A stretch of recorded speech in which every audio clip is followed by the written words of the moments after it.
कीमे की मज़ेदार फिलिंग के साथ ही हमने बकरखानी स्टाइल का पराठा बना के तैयार किया है। इसकी आवाज़ सुने कितनी क्रंच और कितनी ज़बरदस्त है और खाने में इतने ही मज़ेदार है। बड़े आराम से ये मैंने बना के तैयार कर लिया है कि इसमें कोई दिक्कत नहीं होगी। और देखिए इसका खस्तापन देखिए, एक एक लेयर अलग अलग है। अगर आपको ये वीडियो पसंद आती है तो इसे लाइक और शेयर ज़रूर कीजिएगा और आप चैनल पर नए हैं तो सब्सक्राइब करना ना भूलें। चलिए शुरू करते हैं। बिस्मिल्लाहिर्रहमानिर्रहीम।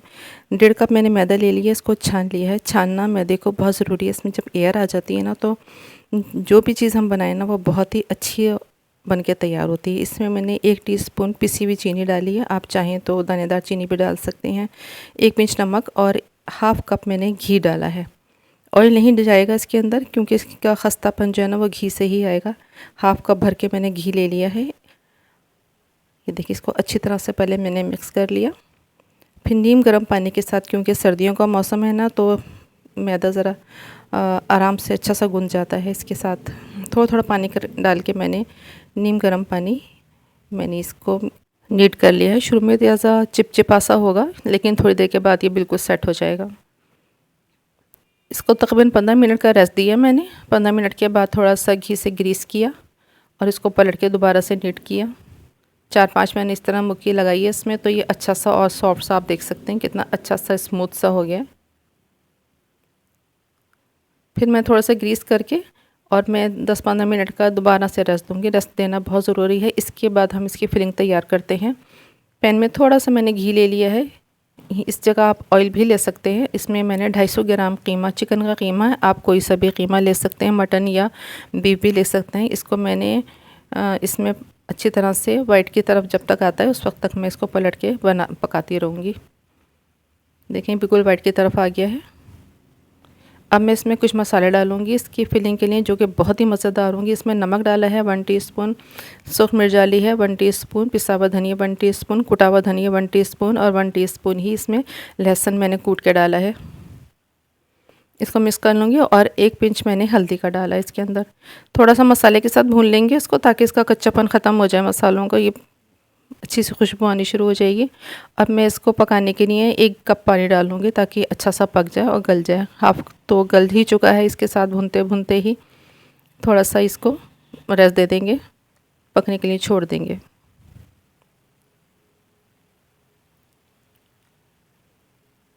इधर अपने आटे को देख लेते हैं।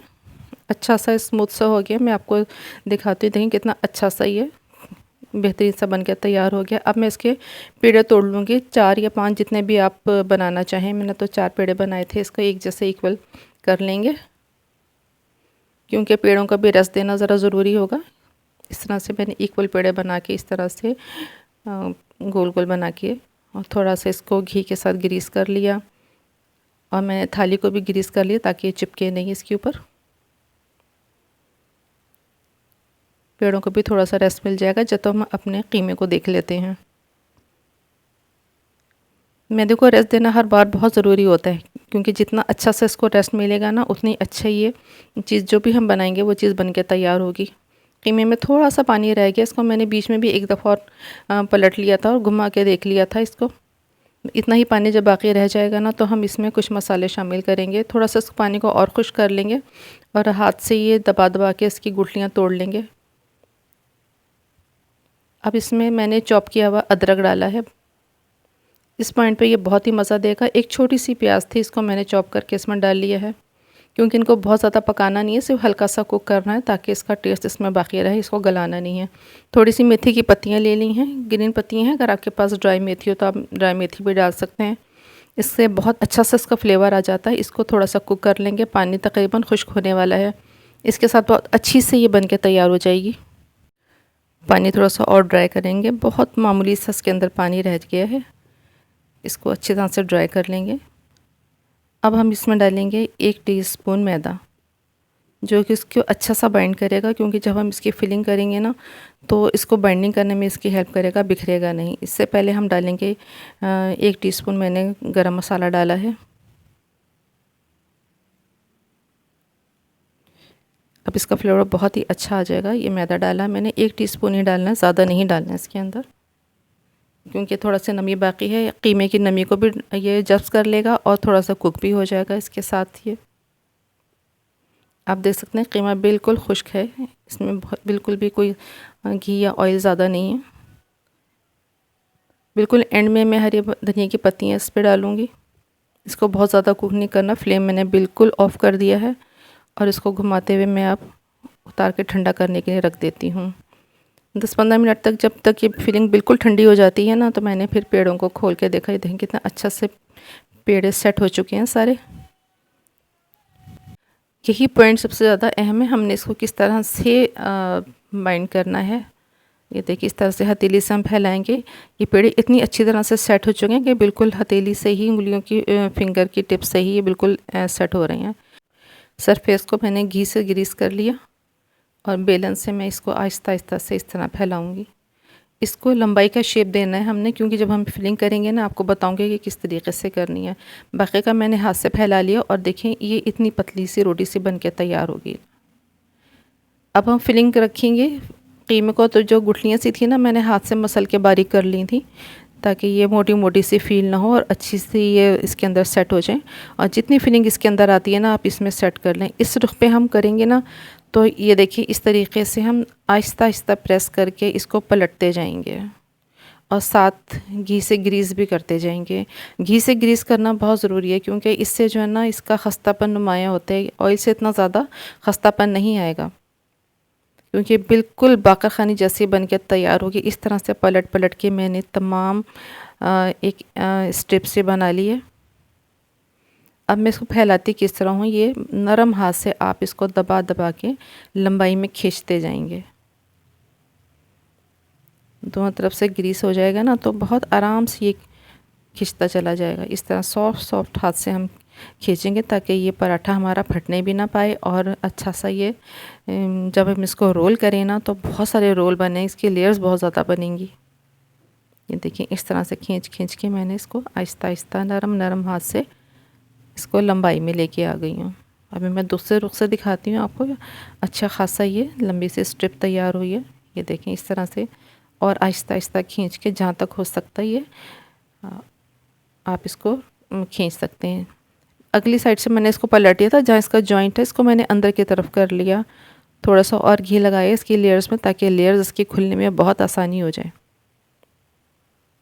ये देखें इस तरह से मैंने खींच खींच के इसको इसका पेड़ा बना लिया। और इसका जो एंड का हिस्सा है ना, इसको किसी भी साइड पे आप दबा सकते हैं। थोड़ी देर के बाद जब हम इसको रेस्ट देंगे ना, तो अच्छा सा ये सेट हो जाएगा। ये देखिए इस तरह से ये खूबसूरत सा पेड़ा बन के तैयार हो गया है। दोनों तरफ से अच्छी सी लेयर आ गई है और उसकी लेंथ भी बहुत ज़्यादा हो गई है। इस तरह से मैंने तीनों चारों पेड़ों को जो है ना, इसी तरह से ही मैंने पेड़े बना लिए थे। और ये लास्ट वाला भी मैंने इसी तरह ही फिल करके, देखिए कितनी अच्छी सी एक रिबन की तरह से इसकी पट्टी बन के तैयार हुई है। और रोल्स कितने अच्छे बने आए हैं ना। अब मैं इसको रस देने के लिए रख दूंगी। यहाँ पे रस देना काफ़ी ज़रूरी है। मैंने तकरीबन इसको 30 मिनट का रस दिया था। 30 मिनट के रेस्ट के बाद देखो मैंने उठाया तो कितना अच्छा सा ये स्मूथ सा तैयार हुआ है। सरफेस को मैंने ग्रीस कर लिया। अब मैं हथेली से और फिंगर की मदद से आहिस्ता आहिस्ता इसको फैलाऊँगी। इसमें बिल्कुल बेलन नहीं फेरेंगे, वरना इसके लेयर्स जो है ना, वो दब के ख़राब हो जाएंगी। और हाथ को भी ग्रीस कर लिया है। बिल्कुल सॉफ्ट हाथ से आहिस्ता आहिस्ता, बिल्कुल एक हथेली के जितना से थोड़ा सा बड़ा मैंने बनाया है। और ये बल्कि आराम से मैंने चारों इस तरह से बना के तैयार कर लिए हैं। घी के साथ मैंने ग्रीस कर लिया। आप चाहें तो उसको बहुत ज़्यादा डीप फ्राई भी कर सकते हैं। मैंने बाद में घी और डाला था, और थोड़ा सा सिकने के बाद ना ऊपर से भी घी से ग्रीस करने के बाद इसको पलट लिया, ताकि इसके लेयर्स खुलने में आसानी हो जाए। इस तरह से हम पलट पलट के इसको अच्छा सा गोल्डन कर लेंगे। फ्लेम मैंने बिल्कुल स्लो रखा हुआ है इस पॉइंट पे, ताकि ये अंदर से अच्छी तरह से सारे लेयर सिक जाए। क्योंकि कीमे के साथ इसमें रोल्स काफ़ी आए हुए हैं ना, तो इसके लेयर्स अंदर तक सिकना बहुत ज़रूरी है। बड़े मज़ेदार ये बकर ख़ानी पराठा बन के तैयार होता है। इसकी लज़्ज़त इतनी लाजवाब है ना, जो फिलिंग हमने तैयार की है ना, तो बहुत ही मज़ेदार है। घर के आम मसालों से बनाइए, जैसा कि आप घर में आम खाना बनाते हैं, लेकिन बस बनाने का तरीका थोड़ा सा डिफरेंट हो जाता है। ये देखें कितना प्यारा सा ये गोल्डन कलर आता जा रहा है, और इसकी लेयर्स भी बिल्कुल खुलनी शुरू हो गई हैं। इस तरह ही मैंने बाकी के 2 बना लिए।